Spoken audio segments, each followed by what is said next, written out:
belonging in one group more than another, it's possible, but you haven't given much thought to either of these things throughout your life.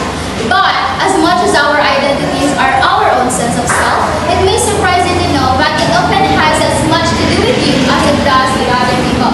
In the process of developing our individuals or collective identities, we tend to rely heavily on social categories, which are the social groups that people are placed based on characteristics such as race, gender, or identity.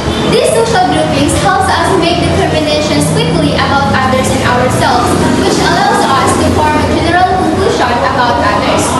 Good afternoon, everyone. We are the Group 3, and this afternoon, we are going to discuss categorization, subgroups, and identities. And my topic is all about social categorization and identity. Social categorization is the process of grouping people based on shared traits like race, gender, religion, age, or occupation.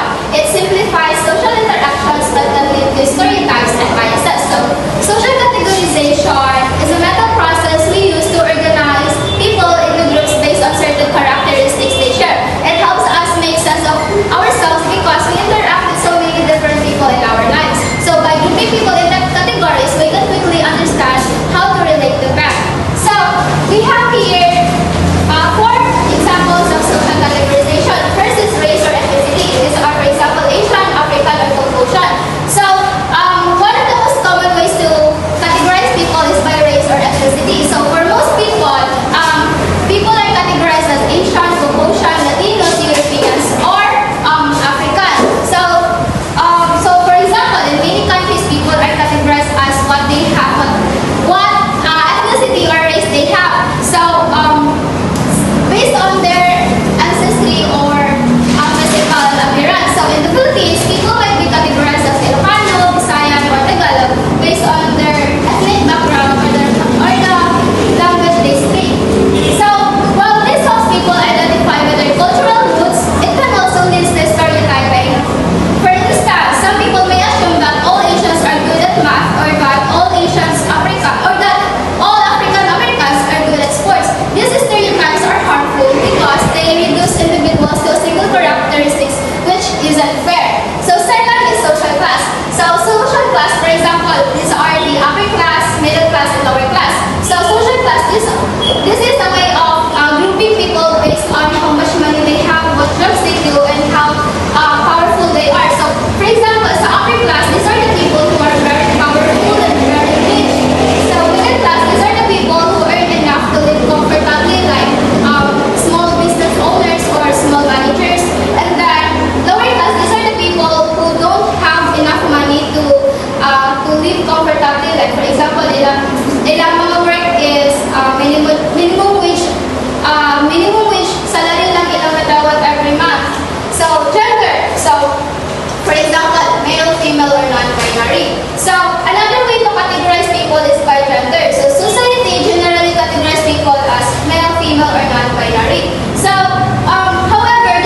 says shaped by overlapping identities, for example, race or gender. Second is social justice, advocates for recognizing multiple identities and addressing discrimination. So in the complex identities, so first of all, this intersectionality theory talks about how different parts of our identity mix together and affect our lives. So in the complex identities, people have many identities. For example, like race, gender, or identity or sexual orientation. These identities work together and can create unique experiences. So for example, a black woman may face different challenges than a white woman because she has both gender and racial identity. So next is social justice. So this theory highlights the need to recognize these differences, identities when discussing fairness and rights. It shows that solutions should consider all parts of someone's identity rather than just one. So this theory says we need to understand that people have many parts of their identity. So when talking about fairness and rights, when we make decisions or create solutions, we shouldn't just focus on one part of a person's identity. Instead, we should look at all the different parts together. This helps us ensure that solutions are fair for everyone, considering their full identity. So next is this challenges and solutions. So what are the challenges that faced by this social categorization and social identities? So first is the stereotypes. First is the over-generalized beliefs about a group. For example, assuming a gender is better at a certain task. So stereotypes happens when we make quick judgments about people based on their group without knowing them as individuals. For example, assuming women aren't good at being leaders or thinking certain ethnic groups are lazy. So these generalizations are unfair because they don't take into account that everyone is different. So what is the solution? So we should educate to break down stereotypes and encourage individuals to make judgments. So to fight stereotypes, we need to more education and awareness. Schools, workplaces, and communities can teach people to see as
helping people understand us better and know who we are.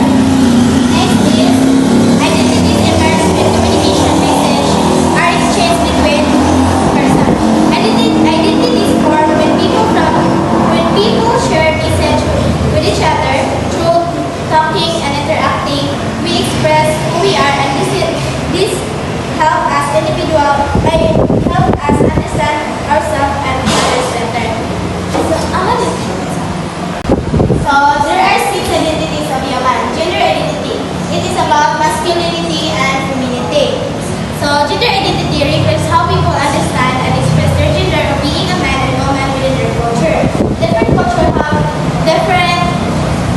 have different cultures have unique beliefs and expectations about gender. For example, virgin female model versus full figure desirable woman. So this example how different cultures have different standard of beauty and expectation for women which are part of gender identity, being a being thin and female seen as model and attractive, while full figure woman seen as more desirable due to cultural values like health, fertility, and wealth. Next is age identity. Age identity in traditional speeches, children, adults, and elders to elders. Widely distinguished is 5 generational major identities: childhood, young, adulthood, midlife, and old age. So age identity is how persons see themselves and how others see them based on their age, like being a child, teenager, adult, and older person. It influences how individuals act, communicate, and treated in society. Some culture, older persons are highly respected and seen as wise and more experienced. Younger person are responsible to listen to the advice and show respect to older than them. So next is racial identity. Racial identity is how person identified based on their race, which often link the physical characteristics like skin color, facial features, or hair type. So white and black are constructed in social and historical context. So we can identify of a person of being white or black. Being white and black are not just based on physical appearance, but are socially and historically constructed. Being white has been linked to privilege, power, and dominance, while black has been associated with marginalization, oppression, and discrimination. Sometimes black people get discriminated because of their skin color and facial features. So next is ethnic identity. It is a sense of belonging to a particular group.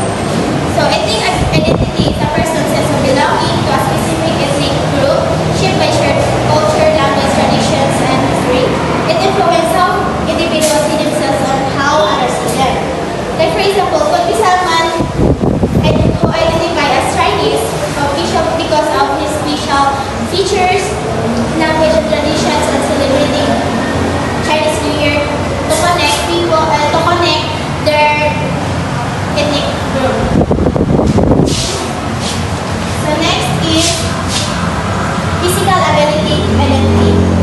Physical ability is how person see themselves based on their physical abilities and disabilities. So a focus on rehabilitation and physical changes.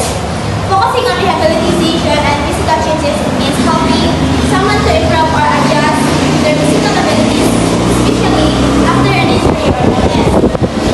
Rehabilitation helps people recover or find ways to do things like wheelchair or prosthetics and accepting their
used to avoid saying something that might sound hard, that might sound negative. Instead of, like for example, instead of saying one person having disabilities, instead saying disabled person, we might say differently abled person. Handicapable, those people using wheelchair or having injury or disability. Special needs is officially accepted. So like wheelchair or prosthetics. Kasi panahon mga challenges for challenges sa mga physical, mental, or developmental challenges. Next is religious identity. So it is how people identify themselves based on their religious beliefs, practices, and tradition. It includes being part of religions such as Christianity, Islam, Hinduism, and Buddhism, and others, and how this belief influence their values and behavior.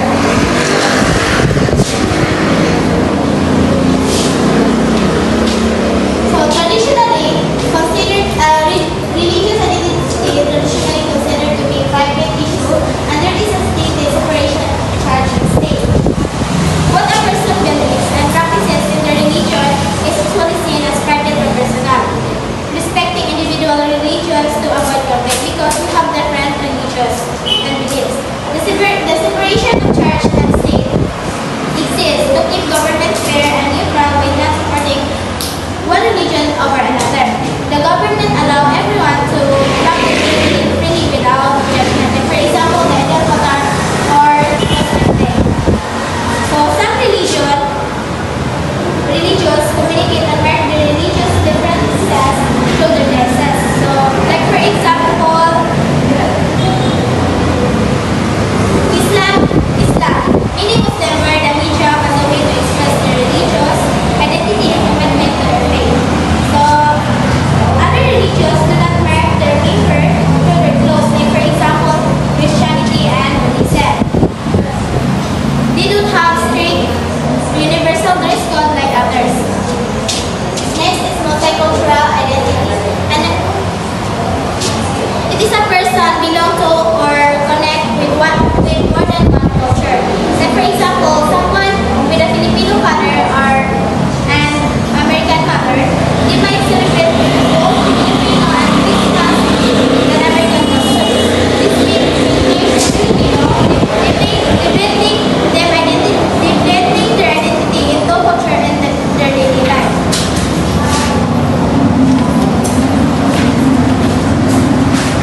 So next is an identity transcends one particular culture and equally at home and feeling equally at home in several culture. So it means person doesn't belong to one culture but feels comfortable and connected to any culture. So next is an awareness of different stages. So persons have multicultural identity start noticing how they are different from others because they're mixing up or they're being raised in multicultural home. And realizing that their experiences, traditions, or way of thinking might not match just one culture. Next is struggle for acceptance.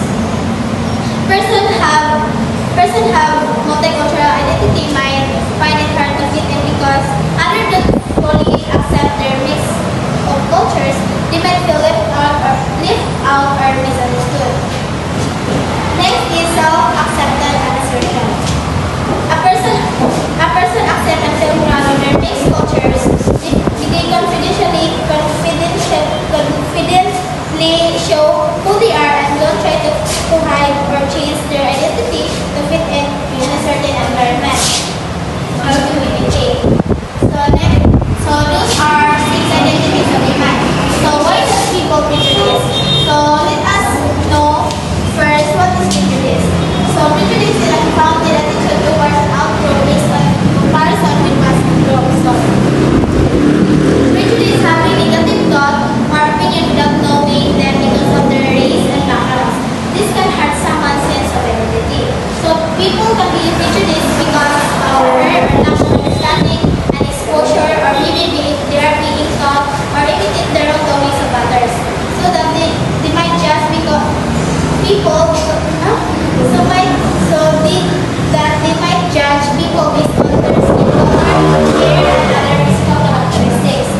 just want to look diverse, but they don't actually support or treat equally the employee. Discrimination. The resulting behavior of negative attitude towards an outgroup, ethnicity, gender, age, and other characteristics. It is someone is treated unfairly because of their race, gender, age. It happens when people are not given the same rights and opportunities as others. And for example, a person ignored or rejected a job interview because of his age and assuming that they are not capable or reasonable compared to employer. When we talk about intercultural communication, we often think about people from different countries or ethnic backgrounds talking to each other. But it's important to also think about subgroups that exist within larger cultures. Subgroups are smaller groups that form within culture, and people in these subgroups communicate in their own ways. This report explains how subgroups membership and identity affect communication between people from different cultures. So what is subgroup? A subgroup is a smaller group within a larger culture that shares common interest, characteristics, or roles. For example, a larger culture could be a country like the US, but within that country, there are smaller groups such as professions, for example, doctors, teachers, and artists, and hobbies, for example, is games, athletes, musicians, and social groups is example, LGBT and communities and youth camp. And religious groups, example, Catholic, Muslims, and Hindus.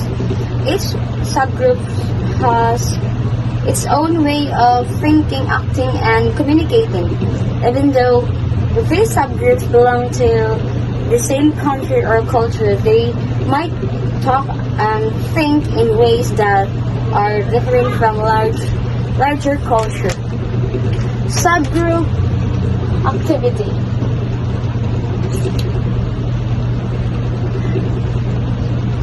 Subgroup identity Subgroup identity is now someone or themselves based on the group they belong to. For example, a person might identify more strongly with being a doctor than with their nationality,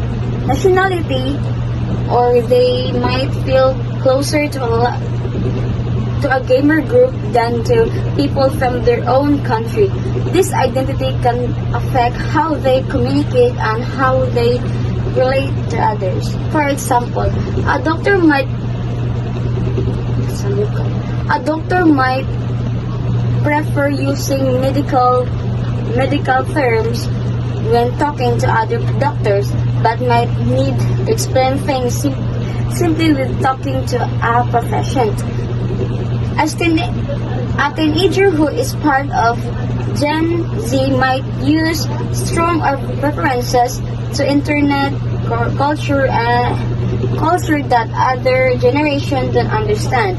Subgroup identity can be very important in communication because it shapes how people talk, what they value, and how they see others.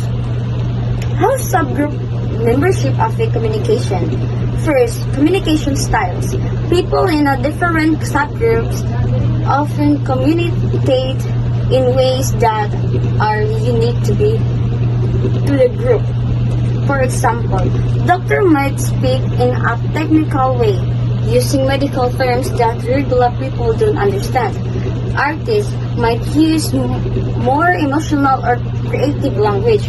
Teenagers is a certain generation, like Gen Z, often use internet slang that older generations don't know. When people are different subgroups communication, it can lead to understandings. For example, a doctor might be too much medical jargon when talking to a patient which can confuse them. Number 2, cultural norms and values. Subgroups identity can change how people understood cultural norms. For example, a business person from a country where people are formal might work in a company where the teaching them has a more casual communication style. This shows how subgroups identity can, in this case, being in stage can influence how a person communicates, even is their national culture is more formal.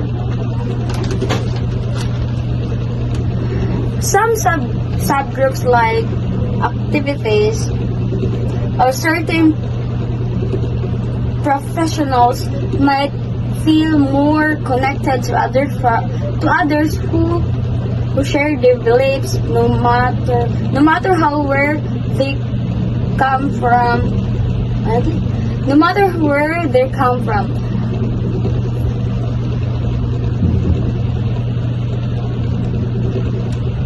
Affirming activities from one country might closer to a feminist from another country that to a person from their own country who doesn't share their views.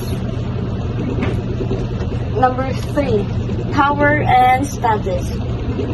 Some subgroups are more powerful than others, and this affects communication.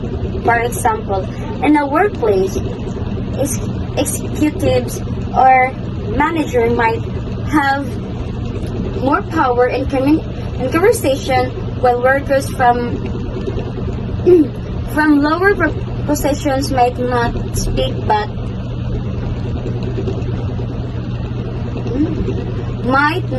up as much. In intercultural communication, power dynamics can shift depending on the cultural backgrounds. A person who can hold power in the culture may not have the same level for influence in another culture. These power differences can influence how people communicate with each other. If one subgroup feels they have more power, they may dominate the conversation, making it harder for others to participate. Number 4, language and symbols. Different subgroups often have their own language, symbols like coding, bug, or debugging that other people don't understand by being gamers. When people from different subgroups talk, these specialized terms can create confusion, especially if the other person doesn't belong to the same group. Example, doctors and patients from different culture. An example of how subgroup membership affects communication can be seen in the relationship between doctors and patients from different culture. Doctors belong to the professional subgroup with specialized knowledge, but they often need to communicate with patients who may not understand medical terms.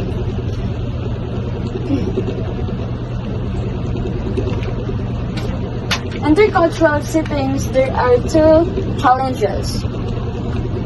Number 1, cultural differences and subgroup differences. And that's all.